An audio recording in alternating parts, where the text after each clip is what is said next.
신앙은 순수한 걸 원하잖아요. 그 믿음도 순수한 믿음. 그러니까 아주 일관된 믿음을 원하는데 정치라는 것은 타협이라는 차원이 있어요. 네. 그래서 정치적 결정을 하면은 이 음과 양이 흑과 백이 갈리게 되니까 이제 그런 차원에서는 정치는 타협을 많이 요청하는 그런 상황이죠. 그래서 정치적 스펙트럼이 아주 다양하게 나타날 수 있기 때문에 신앙적인 자신의 판단을 가지고 다 나 따라와야 된다.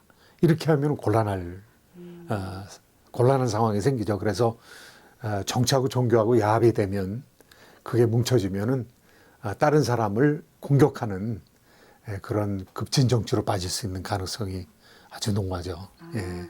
예, 그렇죠. 프랑스 혁명도 급진 정치의 출발이라고 할 수가 있고요. 혁명이었으니까. 혁명이라는 것은 배타적인 태도를 가지고 다른 사람들을 실제로 죽이기도 하고, 그런데 이제 그거보다도 훨씬 더 한 150년 전에 청교도 혁명이 있었어요. 청교도 혁명도 역시 종교하고 정치가 아주 밀접하게 관련되어 있는 부분이었죠. 그래서 그 청교도 혁명을 통해서 공화파, 의회파라고 하는 사람들이 이 에피스코펠리안 성공의 안에 있는 왕당파하고 싸워가지고 전쟁을 했습니다. 한 10년 동안 전쟁을 해가지고 상대방을 서로 죽이고 죽는 그런 상황이 발생했으니까 참 이 신앙적인 순수함을 정치에 개입시키면은 큰일이 일어난다라는 것을 예상을 하고 종교가 정치하고 아주 밀접하게 연관이 되는 것을 아주 우리가 조심스럽게 살펴봐야 되죠. 청교도 혁명은 이제 영국이 성공회를 선택을 했어요. 성공회라는 것은 우리가 알듯이 캐톨릭에서 빠져나오면서 수장령에 의해서 왕이 영국이라는 잉글랜드의 영국의 종교의 수장이다. 그래서 수장령을 내리면서 카톨릭부터 빠져나왔죠. 그런데 카톨릭부터 빠져나왔는데 그 성공회를 믿는 사람들 중에는 켈빈주의 교리를 받는 사람들이 있었습니다. 그 켈빈주의 교리를 받은 사람들을 우리가 청교도라고 그러죠. 그러니까 성공회 내에 있는 청교도들과 또 보수적인 왕당파로 자임하는 성공회 사람들 사이에 이제 갈등이 생겨서 1642년부터 1651년까지 10년간에 걸쳐서 내전이 발생했습니다. 그래서 처음에는 의회파가 굉장히 힘들었는데 그 다음에는 이제 의회파가 크로멜의 지휘로 승리하게 됐고 그 승리하는 그 기간, 청교도 혁명 기간 동안 우리가 장로교 신자들은 잘 알고 있습니다.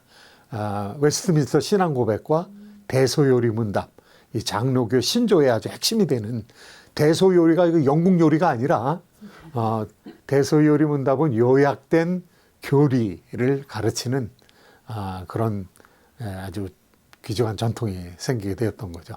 그렇군요. 한국도 사실은 정치가 좀 분리되어 있다고 볼 수가 있는데요. 정치하고 종교하고 관련해서 보면은 좀 보수적인 신자들이 있고 좀 진보적인 신자들이 있습니다. 그런데 그 신자들이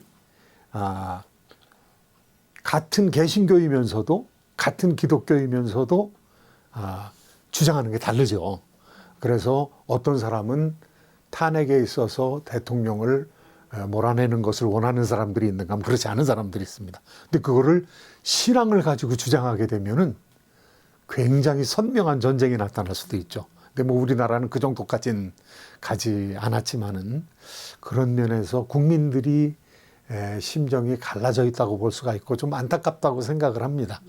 저는 거기서부터 조금 빠져나와야 되지 않나 하는, 빠져나올 수 있는 방법을 기독교인들 스스로 개척해야 되지 않나라는 생각이 들고요. 내 생각이 옳다 보다는 정치적인 것은 어떤 면에서는 타협이고 또 공존이라고 생각을 하니까 그런 면에서 저걸 참 대적한다라는 것보다는 우리가 같은 식구인데 같은 민족인데 어떻게 우리가 화해를 할 것이냐라는 차원에서 생각해야 되지 않겠나 그런 생각을 하게 됩니다. 예. 지금 이제 갈등하는 정치죠. 어떻게 보면은 상대방을 적으로 보고 이제 우리 우군은 뭉쳐야 되고 막 이런 상황인데 예수님이라면 어떻게 하실까 이거 생각해야 될 것 같아요. 그래서 예수님이라면은 저는 상대방을 적으로 돌리지 않지 않을까라는 생각이 들어요. 예수님은 참 사랑이 많으신 분이시니까 그 예수님하고 똑같은 이름을 가진 사람이 구약에 있어요. 여호수아라는 사람인데요. 여호수아, 예수와 예수 이거 뭐 다 똑같은 구원자라는 뜻입니다. 이 여호수아가 여리고에서 싸움하기 위해서 나갔습니다. 그래서 이제 여리고를 정복을 해야 되는데 정찰을 나갔다가 큰 군대 장관이라는 아주 어마어마한 천사를 만났어요. 그래서 천사를 만나니까 얼마나 무섭겠어요. 물어보기를 당신은 우리를 위하느냐 아니면 다른 사람을 위하느냐. 그러니까 내가 누구 편이냐 이렇게 물어본 거죠. 우리 하나님 백성들 편이냐 아니면은 여리고 사람들 편이냐. 그러니까 여호와의 군대 장관이라고 그랬으니까 나 니네 편이다 이렇게 얘기할 것 같은데 둘 다 아니다 그러는 거야. 예, 너희 편도 아니고 저쪽 편도 아니다. 그런데 너는 내 앞에서 신을 벗어라 이렇게 얘기하는. 그러니까 너는 내 종이다. 신을 벗으라는 것은 옛날에 노예가 신을 벗었으니까요. 그러니까 예수님의 나타남이라고 생각을 합니다. 우리는 크리스토팬이라고 얘기하죠. 예, 그리스도께서 나타나셨는데 그리스도께서 너희가 내게 복종해야지 나를 너희들한테 끌어들이려고 하면 안 된다. 그러니까 진보적이나 보수적인 사람들은 자꾸 예수를 나한테로 끌어들여서 내가 맞다고 주장하고 싶어 하는데 그렇지 않고 우리가 예수님 편이 돼야 되는 거죠. 그래서 좀 더 높은 정치, 좀 더 거룩한 정치 이런 쪽으로 우리가 나가야 되지 않 그래야 예수 안에서 화해가 되지 않겠습니까? 그런 차원에서 조금 더 깊이 정치를 생각하고 또 우리 이웃됨을 다시 한번 묵상해야 지금 막 이렇게 갈등의 정치에서 좀 벗어날 수 있지 않을까. 예수가 약이다라고 얘기하고 싶은 겁니다. 예, 이 메타 정치하면 조금 이제 어렵게 느껴지잖아요, 그렇죠? 네. 잘 안 쓰는 메타폴리틱스 그러면 뭐 잘 안 쓰는 용어죠. 근데 메타라는 말은 위에 있다, 초월한다 그런 뜻이에요. 그러니까 정치 위의 정치라는 거죠. 현실에 갈등하는 정치 위에 하나님의 정치. 그래서 자크 엘릴이라는 사람은 하나님의 정치, 사람의 정치 이렇게 나눴어요. 그보다 더 깊이 들어가게 되면은 하나님의 도성, 신의 도성과 땅의 도성, 어거스틴 같은 사람들은 그렇게 나눴죠. 그런데 이제 지금 우리가 메타 정치 하면은 갈등하는 정치, 지금 싸우는 정치와 메타 정치 하면은 그 이후에 있는 예수님의 정치를 우리가 메타 정치라고 할 수 있고 또 높은 차원의 정치라고 할 수가 있고요. 예수님은 저는 정치가라고 생각해요. 예수님은. 그런데 어떤 정치가냐 그러면 메타 정치의 지도자라고 저는 생각하는 거죠. 나는 유대인의 왕이다 그랬어요. 내가 이것 때문에 왔다. 뭐 유대인의 왕이 오셔가지고 정치를 하는데 무슨 우주에서 정치하는 거 아니거든요. 그냥 로마 제국 안에 들어오셔서 그곳에서 사랑의 정치를 펴셨고 섬김의 정치를 펴셨고 자신은 왕이지만은 종으로서 백성들을 위해서 십자가에 못 박히는 정치를 하셨거든요. 그것도 정치라는 거죠. 그러니까 그런 차원에서 우리가 희생과 섬김과 봉사의 그런 차원에서 정치를 한번 다시 생각하자는 거예요. 그것이 좁은 정치도 아니고 낮은 정치도 아니고 예수님, 하나님의 아들이신 예수님께서 우리한테 보여주신 그런 높은 차원의 정치라는 거죠. 그런 차원에서 메타폴리틱스, 메타 정치라는 말을 썼습니다. 네. 예, 그렇습니다. 저는 정치인들이 일단 철학이 있어야 된다고 생각을 해요. 그런데 지금 지도자라고 그러는 사람들이 말이죠. 사실은 지배자인 경우가 너무 많아요. 자기 이익을 위해서 국민을 도구로 삼는 거죠. 아니 민족도 도구로 삼는 거죠. 그리고 심지어는 참 국민들도 도구로 삼는 거죠. 근데 그거는 지도자가 아니라 지배자입니다. 지배자.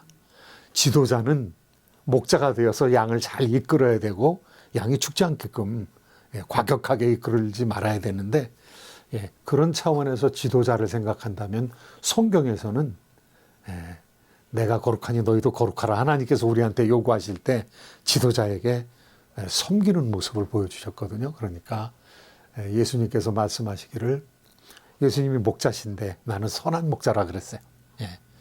여호와는 나의 목자시니 우리 하나님이 절대 권력을 가지고 계신데 진짜 싸나우면 우리는 다 죽은 거죠. 그런데 하나님께서 정말 선하신 목자가 되셔 우리를 이끄는 것처럼 참 정치 지도자들이 철학이 있다면은 섬기는 마음으로 그렇게 해야 정치가 변하고 또 사람들도 보기에 순화되고 그런데 정치가 갈등의 정치로 계속 이렇게 가게 되면은요 텔레비전 정말 보기 싫습니다. 왜냐하면 국민의 이 정서에 도움이 안 돼요.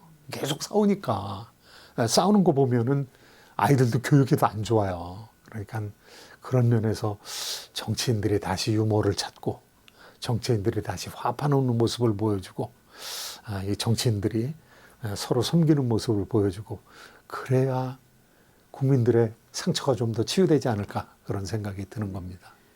예, 이렇게 와주시니까 네. 제 마음에 있던 얘기를 네. 할 수 있어서 너무 좋고요. 또 우리 성도님들이나 유튜브 이렇게 보시는 분들이 좋아요, 구독 그런 거 있다고 그러더라고요. 그거 해주시면 그 다음 거 더 쉽게 내보낼 수 있을 것 같습니다. 감사합니다.